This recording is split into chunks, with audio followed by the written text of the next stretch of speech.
Assalamualaikum warahmatullahi wabarakatuh. Rabbi shrah li sadari wa yassir li amri wahlul 'uqdatam min lisani yafqahu qawli, amma ba'd. Perkenalkan, nama saya Nur Aisyah Ramadhani dengan NIM 105191105724 dari kelas 2C Program Studi Pendidikan Agama Islam Fakultas Agama Islam, tepatnya di Universitas Muhammadiyah Makassar. Sebelumnya, saya sedikit bercerita terkait kampus saya, yaitu Unismu Makassar. Merupakan kampus swasta yang satu-satunya terakreditasi unggul karena Unismu tidak hanya menekankan penguasaan ilmu pengetahuan dan teknologi, tetapi juga dapat menekankan penguatan akhlak, spiritualitas, serta nilai-nilai keislaman dalam setiap proses pembelajaran maupun kegiatan kampus. Nah, hal ini juga menjadikan para alumninya tidak hanya cerdas secara intelektual, tetapi juga memiliki karakter dan integritas yang tinggi.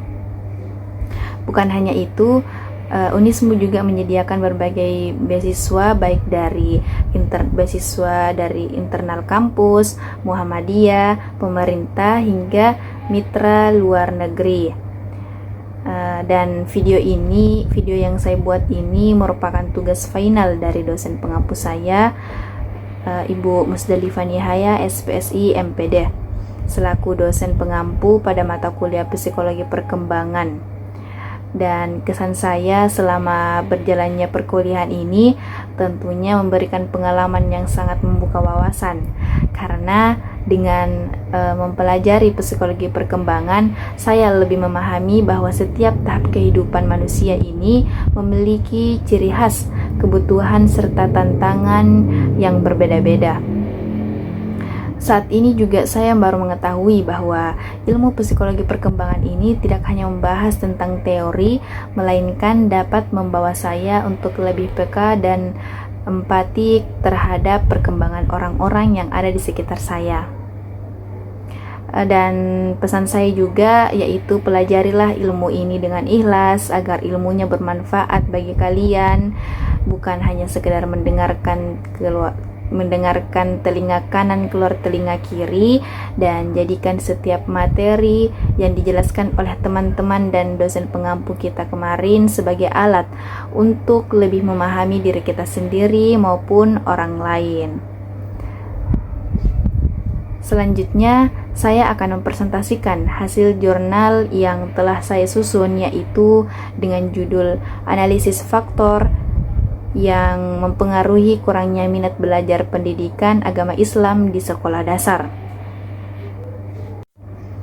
Permasalahan yang saya angkat terdapat berbagai problem, di antaranya yang pertama ada metode pengajaran yang monoton, seperti halnya guru yang masih banyak menggunakan metode ceramah yang cenderung dapat membosankan untuk anak usia prasekolah, tentunya untuk SD.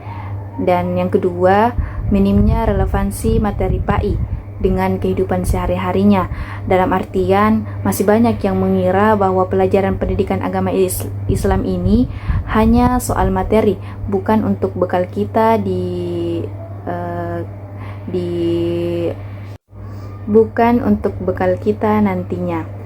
Yang ketiga, kurangnya dukungan dari orang tua, seperti contoh anak-anak yang diasuh dari kecil dengan pengasuh atau bibinya, dikarenakan ortunya ini sibuk kerja dan tidak pernah memberikan motivasi kepada anaknya saking sibuknya kerja itu.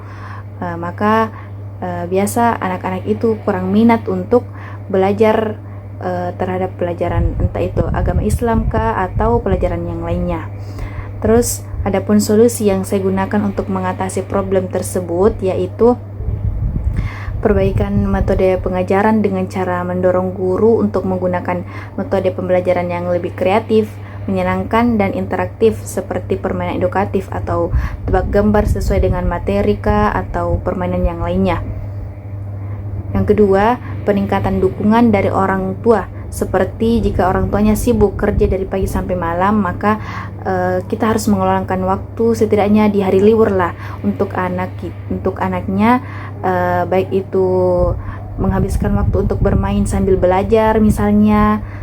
Terus yang ketiga, mengintegrasikan pembelajaran pendidikan agama Islam dengan kehidupan sehari-hari, seperti menggunakan metode pendekatan untuk mengajarkan kembali bahwa pelajaran agama Islam ini bukan hanya soal materi, melainkan pembekalan kita di dunia dan di akhirat kelak.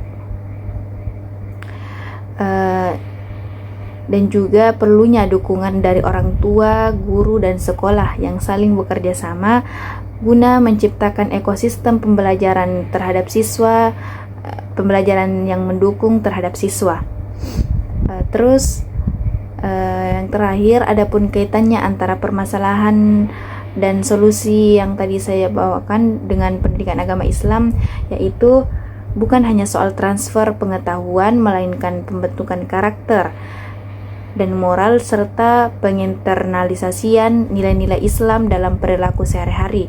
Namun, pada kenyataannya, jika minat belajar siswa rendah, maka proses internalisasi nilai-nilai Islam tidak berjalan optimal dan nilai-nilai agama hanya sebatas hafalan, bukan penghayatan.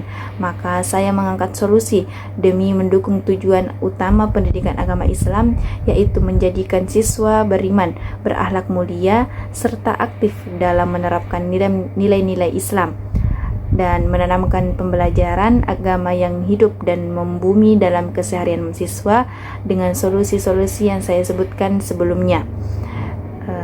Mungkin itu saja yang dapat saya jelaskan, kurang dan lebihnya mohon dimaafkan.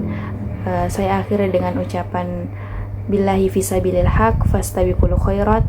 Wassalamualaikum warahmatullahi wabarakatuh.